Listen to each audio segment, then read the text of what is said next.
मेरे प्यारे मित्रों, नमस्कार।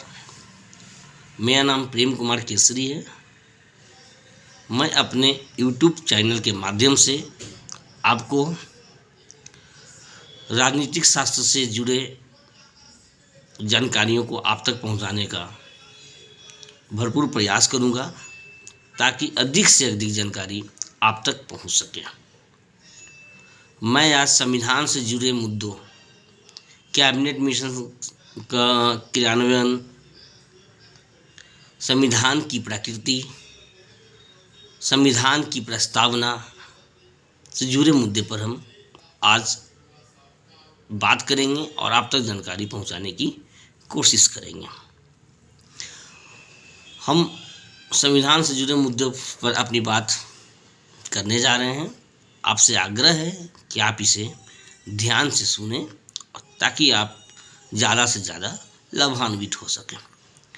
1922 में महात्मा गांधी द्वारा यह उद्गार व्यक्त किया गया कि भारतीय संविधान भारतीयों की इच्छा अनुसार से होगी।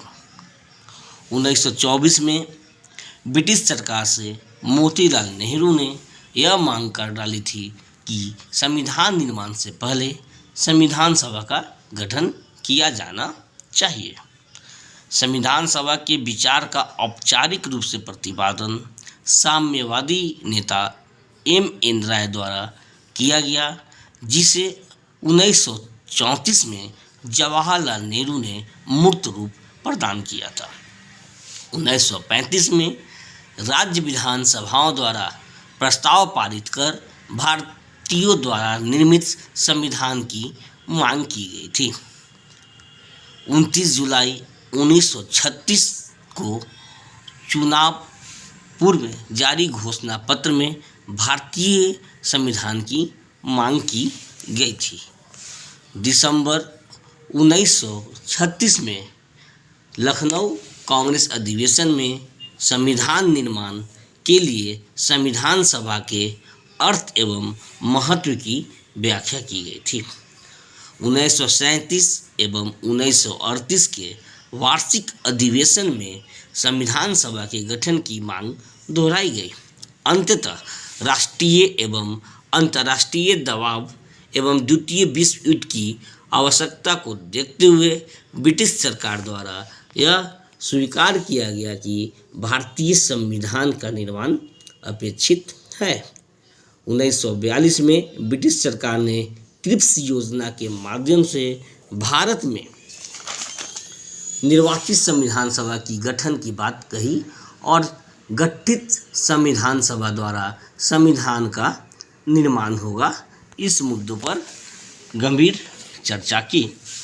द्वितीय विश्व युद्ध के उपरांत मार्च 1946 में ब्रिटेन के तत्कालीन प्रधानमंत्री क्लीमेंट एटली ने ब्रिटिश मंत्रिमंडल के 3 सदस्यों sir Stafford Cripps, Lord Patrick Lawrence एवं A.B. अलेक्जेंडर को भारत भेजा था। इसे ही कैबिनेट मिशन योजना के नाम से भी जाना गया। इसके अंतर्गत 2 तरह के प्रस्ताव थे। पहला प्रस्ताव था भारतीय राज्य एवं प्रशासन के संबंध में। दूसरा प्रस्ताव था संविधान सभा के गठन के संबंध में। अब हम बात करते हैं कैबिनेट मिशन के क्रियान्वयन की। भारत में पंडित जवाहरलाल नेहरू की अध्यक्षता में अंतरिम सरकार का गठन हुआ था। यह गठन 3 सितंबर 1946 को हुआ था। इसके अंतर्गत संविधान सभा के सदस्यों की कुल संख्या 389 यानी 389 निश्चित की गई, जिसमें 296 ब्रिटिश प्रांत के अधिकारी, 4 कमिश्नर क्षेत्र के प्रतिनिधि और 93 देसी रियासत के थे। जुलाई 1946 में संविधान का चुनाव, जिसमें कांग्रेस को 208, मुस्लिम लीग को 73 स्थान प्राप्त हुए। इस चुनाव में मुस्लिम लीग की स्थिति कमज़ोर हो गई थी। इसने पाकिस्तान के लिए पृथक संविधान सभा की गठन की मांग की। 9 दिसंबर 1946 को संविधान सभा की प्रथम बैठक हुई। इसमें मुस्लिम लीग ने बहिष्कार किया। 3 जून 1947 को पाक विभाजन योजना के बाद संविधान सभा का पुनर्गठन किया गया। पुनर्गठित संविधान सभा में सदस्यों की संख्या 324 थी, यानी 324। संविधान सभा के सदस्यों का चुनाव, प्रतिनिधि का चुनाव विधानसभा के सदस्यों द्वारा किया गया। 31 दिसंबर 1947 को इसकी सदस्य संख्या 299 थी। संविधान निर्माण की प्रक्रिया के बारे में अब हम चर्चा करेंगे आपसे। आप तक हम विस्तृत जानकारी पहुंचाने की कोशिश करेंगे। संविधान सभा की पहली बैठक 9 दिसंबर 1946 को प्रारंभ हुई, जिसमें मुस्लिम लीग के सदस्यों द्वारा बहिष्कार करने की घोषणा की गई। इस दिन संविधान सभा ने सच्चिदानंद सिन्हा को अस्थायी सदस्य के रूप में निर्वाचित किया था, लेकिन सभा के सदस्यों द्वारा डॉक्टर राजेंद्र प्रसाद को 11 दिसंबर 1946 को इसका स्थायी सदस्य के रूप में चुना गया। संविधान सभा की कार्यवाही 13 दिसंबर 1946 को जवाहरलाल नेहरू द्वारा पेश किए गए उद्देश्य प्रस्ताव के साथ शुरू हुई। उद्देश्य प्रस्ताव के अंतर्गत विभिन्न और प्रमुख बातें की गई थी, जो इस प्रकार हैं। संविधान सभा यह घोषणा करती है कि इसका इंटेंट संकल्प भारत को लोकतांत्रिक गणराज्य बनाना है, जिसकी भावी शासन के लिए संविधान का निर्माण करना है। भारतीय संघ, उसकी इकाइयां, सरकार एवं सरकार के अंगों की स्वतंत्रता तथा प्रभुत्व संपन्नता का समस्त स्रोत भारतीय जनता है। भारत के नागरिक को सामाजिक, आर्थिक एवं राजनीतिक न्याय, प्रतिष्ठा, कानून के समता, अवसरों की समता, धर्म उपासना, विश्वास का अधिकार प्राप्त है।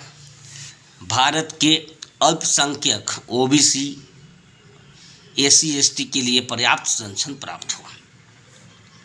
भारतीय गणतंत्र राज्य क्षेत्रों की एकता एवं अखंडता तथा जल, स्थल, वायु क्षेत्र की प्रभुत्व संपन्नता की रक्षा हो। इस उद्देश्य प्रस्ताव पर 8 दिनों तक व्यापक विचार विमर्श हुआ। सर्वसम्मति से 22 दिसंबर 1946 को यह पारित किया गया। संविधान सभा द्वारा गठित समिति 2 थे। पहला प्रक्रिया संबंधी, दूसरा विषय संबंधी। समिति का गठन और संविधान निर्माण की प्रक्रियाओं के बारे में हम बात करेंगे। वीरेंद्र राय द्वारा तैयार किए गए संविधान के प्रारूप पर विचार विमर्श करने हेतु संविधान सभा द्वारा 29 अगस्त 1947 को एक संकल्प पारित कर प्रारूप समिति का गठन हुआ। इस समिति के अध्यक्ष डॉक्टर भीमराव अंबेडकर थे। प्रारूप समिति ने संविधान के प्रारूप पर विचार विमर्श करने के पश्चात 21 फरवरी 1948 को अपनी रिपोर्ट संविधान सभा को पेश किया। संविधान सभा में संविधान का प्रथम वाचन 4 नवंबर 1948 से 9 नवंबर 1948 तक चला। संविधान सभा का दूसरा वाचन 15 नवंबर 1948 से 17 अक्टूबर 1949 तक चला। इसके अंतर्गत 7635 संशोधन पेश किए गए एवं जिसमें 2437 का ही स्वीकृति हुई, इसे स्वीकारा गया। संविधान सभा का तीसरा वाचन 14 नवंबर 1949 से 26 नवंबर 1949 तक चला तथा संविधान को पारित किया गया। संविधान निर्माण की प्रक्रिया में कुल 2 वर्ष 11 माह 18 दिन लगे। संविधान सभा द्वारा 24 जनवरी 1950 को संविधान पर हस्ताक्षर किए गए। इस दिन संविधान सभा को विघटित कर अंतरिम संसद के रूप में परिवर्तित कर दिया गया था। संविधान पारित होने के समय इसमें 395 अनुच्छेद, 8 अनुसूचियां थीं। संविधान सभा का अंतिम बैठक 24 जनवरी 1950 को हुई। उसी दिन संविधान सभा द्वारा डॉक्टर राजेंद्र प्रसाद को भारत का प्रथम राष्ट्रपति के रूप में चुनाव हुआ। संविधान के शेष भाग को 26 जनवरी 1950 को लागू किया गया, क्योंकि 26 जनवरी 1930 को भारतीय राष्ट्रीय कांग्रेस द्वारा पूर्ण स्वतंत्रता की मांग की गई थी। वर्तमान में संविधान के अंतर्गत 444 अनुच्छेद, 25 भाग और 12 अनुसूचियां हैं। संविधान सभा की प्रकृति के बारे में हम बात करते हैं। भारतीय संविधान की प्रकृति के संबंध में कई विद्वानों में मतभेद है। कुछ लोग इसे संघात्मक एवं कुछ लोग इसे एकात्मक मानते हैं, लेकिन वास्तविकता यह है कि भारतीय संविधान न तो पूर्णतः संघात्मक है न ही एकात्मक। इसमें दोनों तत्वों के गुण विद्यमान हैं, उपस्थित है। अर्थात हम कह सकते हैं कि हमारा संविधान एकात्मक लक्षणों से युक्त संघात्मक है। इसे अर्थसंघीय भी कहा जा सकता है, उसे हम अर्थसंघीय के रूप में भी संबोधित कर सकते हैं। जो संघात्मक संविधान के लक्षण हैं वो हैं लिखित संविधान, संविधान की सर्वोच्चता, संघ एवं राज्य के बीच शक्तियों का विभाजन, संविधान संशोधन प्रक्रिया की जटिलता, स्वतंत्र न्यायपालिका, कार्यपालिका एवं विधानपालिका पर अधिकार, केंद्र एवं राज्य में पृथक सरकारें, ये संघात्मक संविधान के कैरेक्टरिस्टिक्स। एकात्मक के लक्षण, राष्ट्रपति केंद्र सरकार की सलाह पर राज्य में राष्ट्रपति शासन लागू करते हैं। राष्ट्रीय आपातकाल के दौरान संसद वित्तीय आपात की घोषणा, केंद्र सरकार को राज्य सरकारों को निर्देश देने की शक्ति, राज्यों के सीमा नाम क्षेत्र में परिवर्तन करने का अधिकार संसद को, राष्ट्रपति के द्वारा राज्यपालों की नियुक्ति, केंद्र अखिल भारतीय सेवाओं के माध्यम से राज्य प्रशासन पर नियंत्रण रखता है। इस तरीके से हमने अभी संविधान सभा की प्रकृति या एसेंशियल क्वालिटीज ऑफ कॉन्स्टिट्यूशंस के बारे में जिक्र की। अब हम बात करते हैं संविधान की प्रस्तावना के बारे में। ऐसे तो हम जानते हैं कि संविधान किसी भी राष्ट्र का वह दर्पण रूपीय है जिसके अंतर्गत राष्ट्रीय राजनीति व्यवस्था एवं राज्य व्यवस्था का स्पष्ट नकाब झलकता है। संविधान का उद्देश्य, संविधान की निर्माण प्रक्रिया, संविधान के गुण एवं प्रकृति जैसी बातों भी इसमें अंतर्गत शामिल होती हैं। अब हम प्रस्तावना संबंधी बातें करें। प्रस्तावना को भारतीय संविधान का प्राण कहा गया है। संविधान के गुण एवं मूल दर्शन का आभास हमें प्रस्तावना के द्वारा ही प्राप्त होता है। प्रस्तावना ही संविधान के मुख्य उद्देश्य, विचारधारा पर प्रकाश डालता है।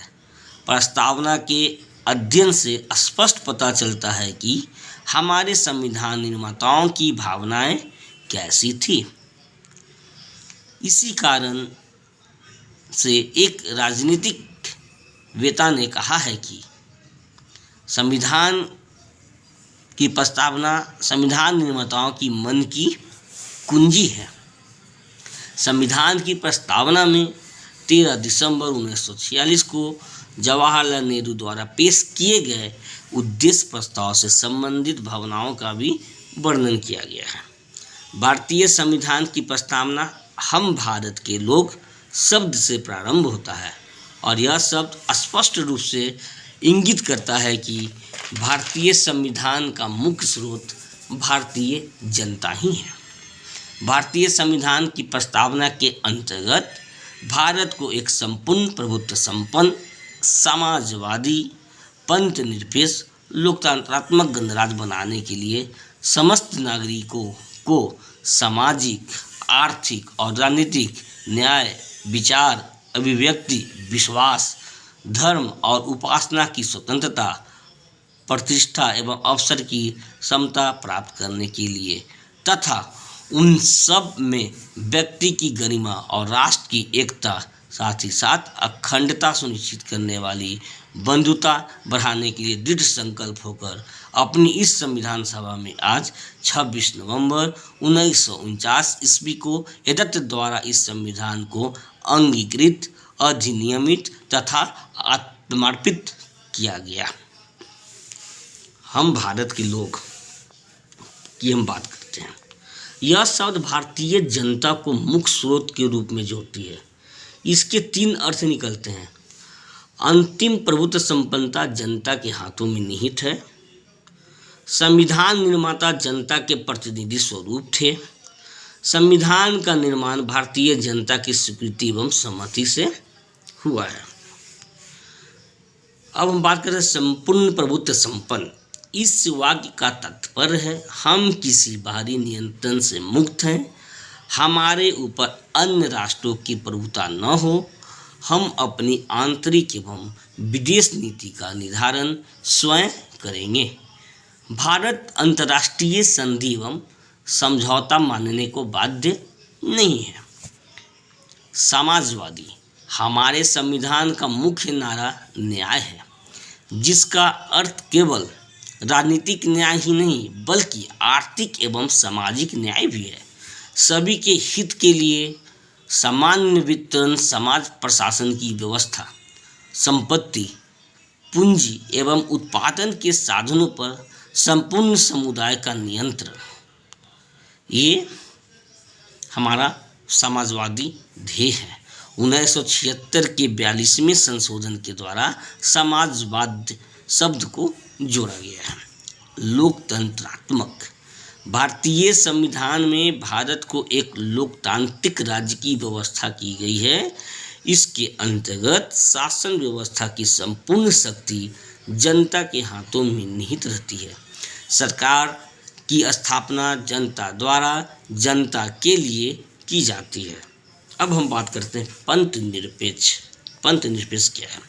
भारतीय संविधान के अनुच्छेद 25 से 28 के अंतर्गत धर्म की स्वतंत्रता संबंधी अधिकार दिया गया है। भारत में किसी भी धर्म को संरक्षण प्रदान नहीं किया गया है, बल्कि सभी धर्मों को समान आदर दिया गया है। धर्म के आधार पर किसी भी मामले में भेद नहीं किया गया है। भारतीय संविधान में पंथ निरपेक्ष एवं समाजवादी दृष्टिकोण को 42वें संविधान संशोधन 1976 में जोड़ा गया था। अंततः इन तथ्यों के आधार पर हम कह सकते हैं कि प्रस्तावना भारतीय संविधान की रीढ़ अथवा आधारशिला है एवं भ्रातृत्व जैसे मंत्र भी उच्चारणित किए गए हैं, जो एक समुचित आदर्श एवं दर्शन को प्रज्वलित करते हैं, रेखांकित करते हैं। इस प्रस्तावना के अंतर्गत सामाजिक, आर्थिक एवं राजनीतिक न्याय की धारणा को समावेशित करने का प्रयास किया गया है। ये समावेशित किया गया है। भारतीय संविधान किसी एक विचारधारा से बंधा नहीं दिखता, बल्कि इसके अंतर्गत विशिष्ट श्रेष्ठ तत्वों का समावेश है। भारतीय संविधान की प्रस्तावना स्पष्ट रूप से महत्वपूर्ण 3 बातों पर प्रकाश डालती है। संविधान शक्ति का स्रोत क्या है, यानी कि संवैधानिक शक्ति का स्रोत क्या है, भारतीय शासन व्यवस्था कैसी है, संविधान का उद्देश्य क्या है। इस तरह के आकलन से स्पष्ट होता है कि प्रस्तावना में निहित गुण एवं लक्ष्य यह सिद्ध करता है कि भारतीय संविधान की आत्मा प्रस्तावना ही है। संविधान की प्रस्तावना ही भारतीय संविधान की आत्मा है। संविधान सभा के सदस्य पंडित ठाकुर दास भार्गव ने भी प्रस्तावना की सराहना करते हुए कहा था कि प्रस्तावना वास्तव में संविधान का अनमोल रत्न के रूप में है, संविधान की कुंजी है, संविधान की आत्मा है। वास्तव में प्रस्तावना को इन वक्तव्यों से संबोधित करना अनुचित न होगा। बहुत बहुत धन्यवाद। जैसा कि मुझे लग रहा है कि मैं आप तक कुछ हद तक संविधान से जुड़ी बातें आप तक पहुंचाने की कोशिश की है। बहुत बहुत धन्यवाद। Thank you.